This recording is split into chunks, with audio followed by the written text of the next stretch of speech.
Lesson 16, Manipura Chakra.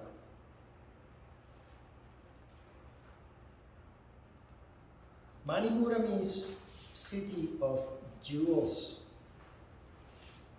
The reason why this chakra is compared with jewels is because Manipura Chakra is the only chakra that is always energized, always shining, so to speak.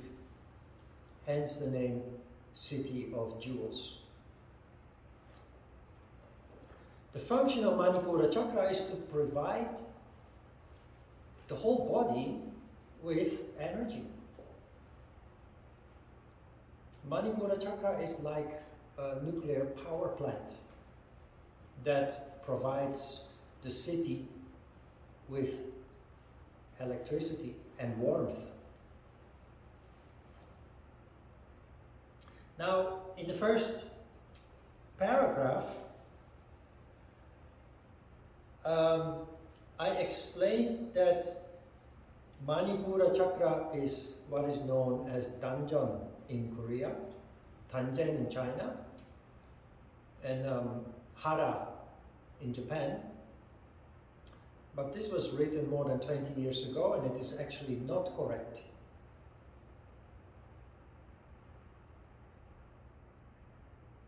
When you talk with monks, Buddhist monks, in Korea or elsewhere, but also when you talk with people who are involved in traditional martial arts, like karate, judo, taekwondo, hapkido, monks and traditional martial artists, they always talk about Danjeon.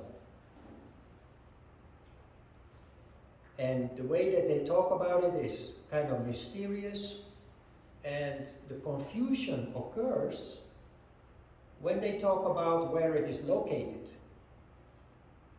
Because one will tell you that it is located here at the diaphragm, another will tell you that it's the navel, and another will say it's between the groin and the navel, so in the underbelly.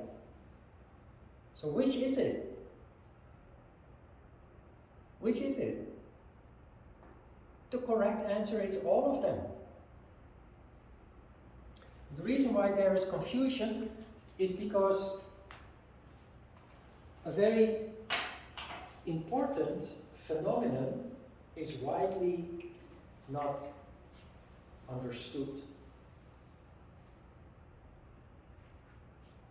The Danjeon is important for Buddhists and also for martial artists because it's about, again, energy. They talk about ki energy or chi energy, and it's all located in the belly. In yoga, we talk about the fire in the belly. The fire element is indeed Manipura Chakra. But the fire in the belly, although related, is not the same. And so there is confusion about which is what. I will explain.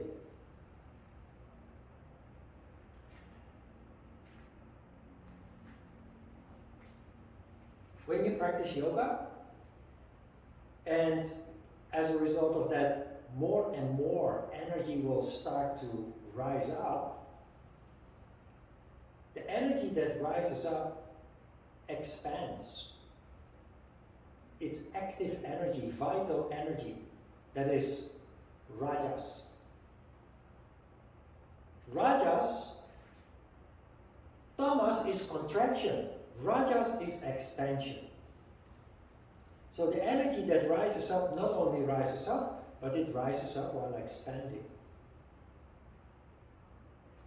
It starts in the bottom with Shakti energy.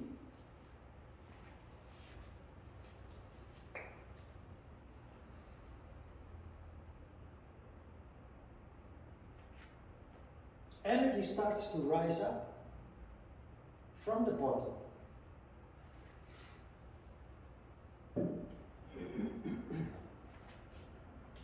That energy then envelopes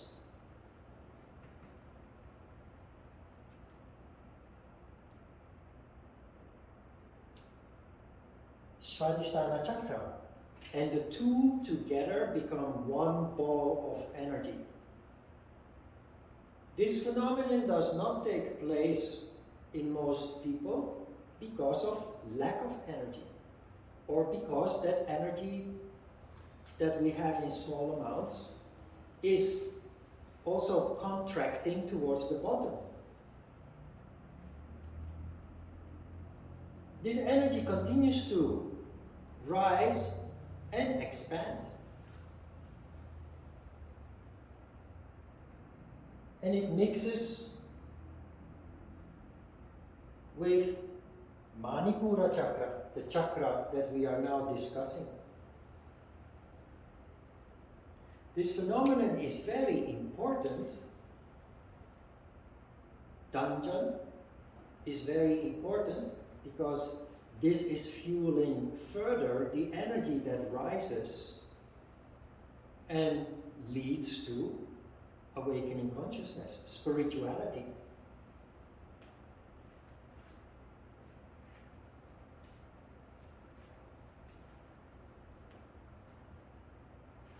This is a ball of vital energy that in yoga is being compared with a bucket full of glowing embers, coal, like yontan. If you see yontan in the oven, it's glowing. This has many implications. Apart from fueling spirituality, higher consciousness, it also leads to exceptional good health. Vital energy is responsible for good health. The lack of vital energy is what causes so many people to become sick. And the older we get, the more the energy drops, the sicker we tend to get. That is why the pharmaceutical industry is such a profitable industry. If you look at people who possess vital energy that starts in the belly, you see vitality. You see a sparkle in their eyes. As an example, I always use the Dalai Lama. But also, unfortunately, he died recently, Bishop Desmond Tutu. And no coincidence, the two were very close friends when Bishop Tutu was still alive. And before the videos came out on the internet, I was already telling my students in class, those two are true saints. Because they have all the characteristics of people who not only possess vital energy, but who also have a higher consciousness. What are their characteristics? They are very playful.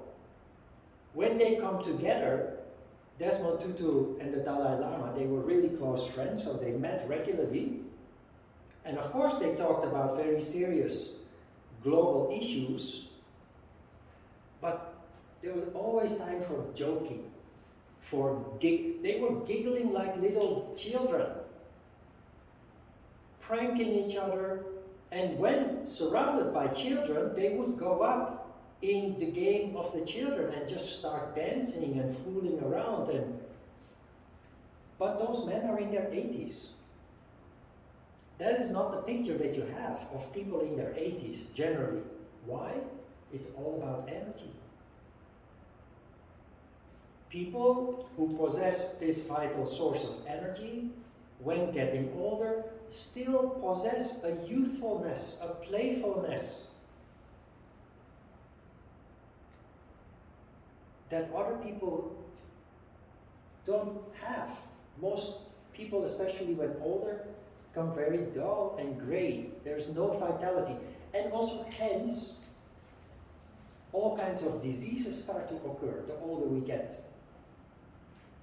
So that about the first paragraph, so that there is no confusion about that. Danjan is this concept of the 3 chakras becoming one big ball of vital, glowing energy. The Buddhists and the martial artists that constantly talk about the Danjan, they are correct about its importance, but they cause confusion because they do not know the details. They do not know how it actually works and what it means. But practically, this is what Danjan means.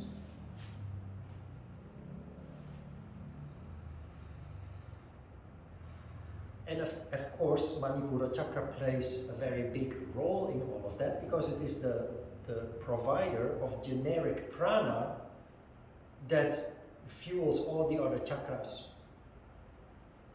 The subtle element of Manipura Chakra, no surprise, is fire. The subtle vehicle of action, the Karmandriya, is movement, any kind of movement. The subtle organ of perception is the eyes, eyesight. The subtle energy is simply prana, while the water center we had samana prana.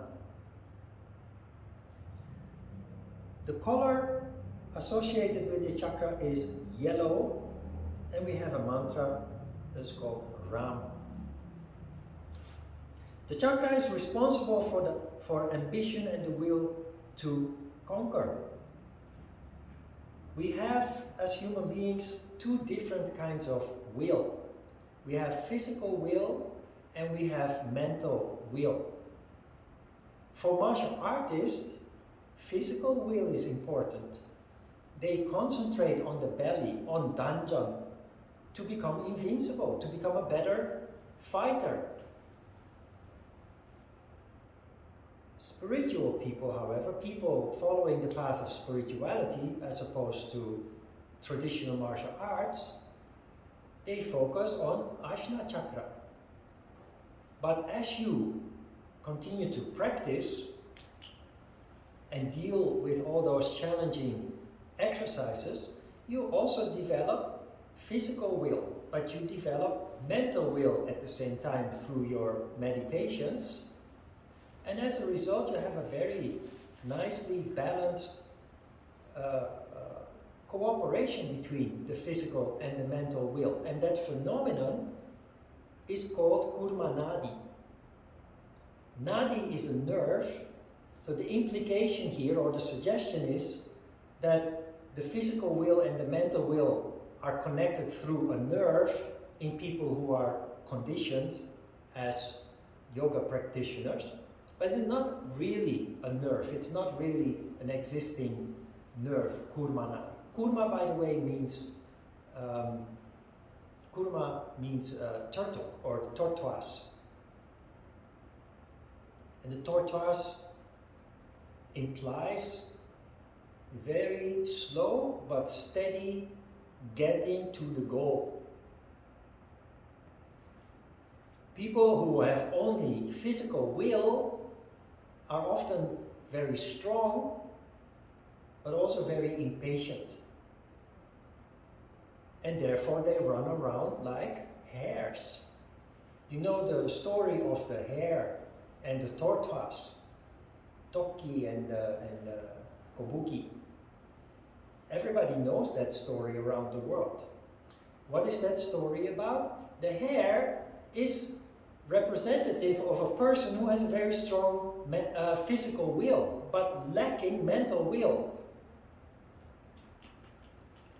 Many people in society are like that, always busy, always running around and following their ambitions, and no moment to stand still and just reflect on things. Very exhausting, and in the long term, of course, leading to burnout, leading to wearing you out. On the next page, you see an illustration with a snail, the house of a snail, combined with the hair.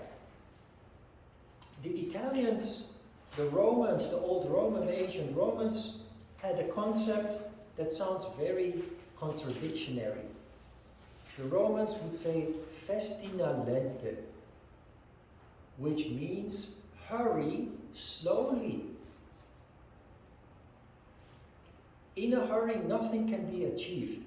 You will see that the Hatha Yoga Pradipika many times uses the word gradual. Patience will be one of your biggest virtues, one of your biggest assets when pursuing your ambitions. So, applying ambition in a measured way is the best way to achieve our goals. Then patience is a quality of every spiritual practitioner. Patience is a quality of a yogi. Why? Because patience is based on insight. The reason why we run around and are in a hurry without being able to take a step back is because we lack insight. We have only one goal in mind and we simply pursue that. You add another dimension as a yogi by developing insight in the process. Everything is subject to a certain process. And when we skip steps in that process, which we tend to do when we are in a hurry, when we are overly ambitious, we create chaos, and often leading to failure or conflict. But when you have an ambition combined with patience, which is based on insight, you have a clear picture of the process that you need to follow. Maybe I'm not making much sense, so I will use an example that I've told you about before. Before I came to Korea, in my early 20s, I started practicing Hapkido, Korean martial art. We had a Korean teacher, you know the story. The Korean teacher left after 3 years, 2.5, 3 years, and most of my Hapkido buddies went to Korea within 1 year, to my huge frustration, because I wanted to go most of all. But it took me 9 years to get here. Why? Because I saw the process. To do it properly and to have the best results, I had a vision of a certain process, certain steps that I had to take to make it work. And clearly, all of the others did not have such an insight, such a vision, and they all, within 1 year, they all come back. Only one person succeeded to stay 1 year, and the rest came back after 4 months, 6 months, 8 months, and their dream was over. For me, it was the step to a next phase of my life. All of them had to go back to their old life, their old jobs, their old everything. That's what I mean with process. As a yogi, you develop this insight that allows you to see what needs to be done if you want to do it properly, and then you will simply have the patience to put that to work for you.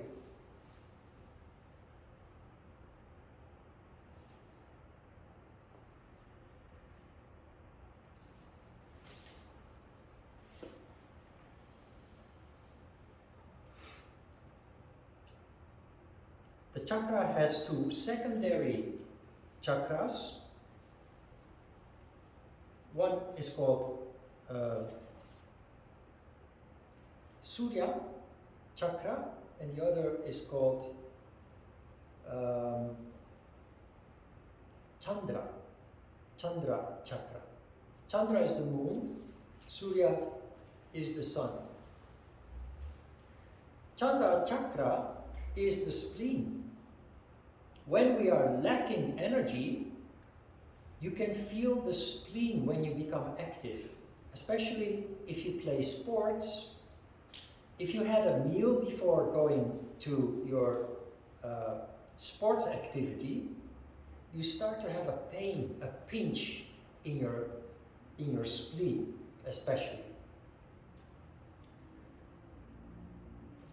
According to Yoga Insights, the spleen is responsible for attracting energy from the environment. The liver is Surya Chakra, is responsible for getting rid of excess energy. Especially if you like to drink alcohol, you notice the activity of the liver getting rid of excess energy early in the morning. When you drink a little bit too much, you wake up around 4, 5 o'clock in a cold sweat. And you're hot. And your body, your liver basically is getting rid of excess calories, excess energy. The chakra, the developmental stage of the chakra is between the ages of 15 and 21. It is the time that you establish your identity. It is the reason that boys and girls alike go through a period that we call puberty.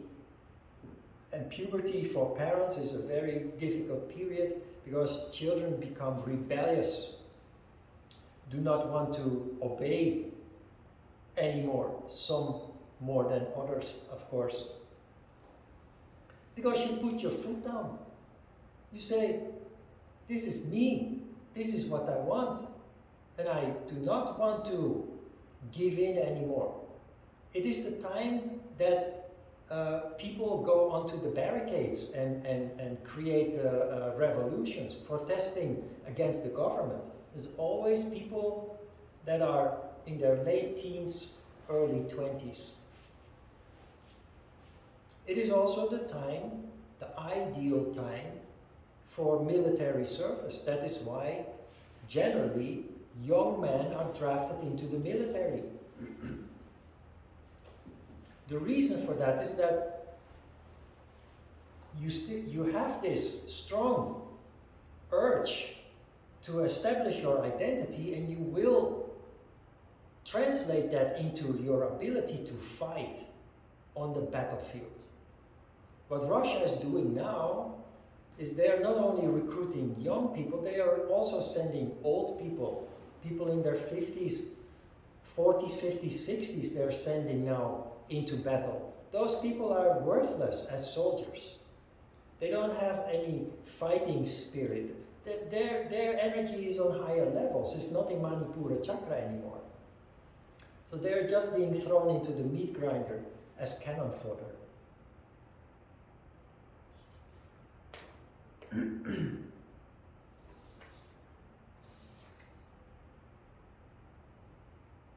Good. Questions about Manipura Chakra?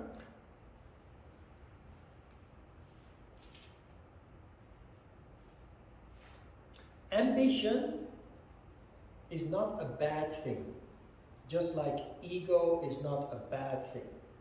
We have an impression of people with a big ambition, with huge ambitions, that just like with ego, that they're not pleasant people to be around with. But without ambition, without desire, we concluded previously, nothing gets done, nothing is achieved in life. Desire leads us to fulfill our destiny. The thing is, we need to learn to distinguish between essential desires and superficial desires. It's the same with ambition. You can have the ambition for anything, to achieve anything in life, but if your ambition is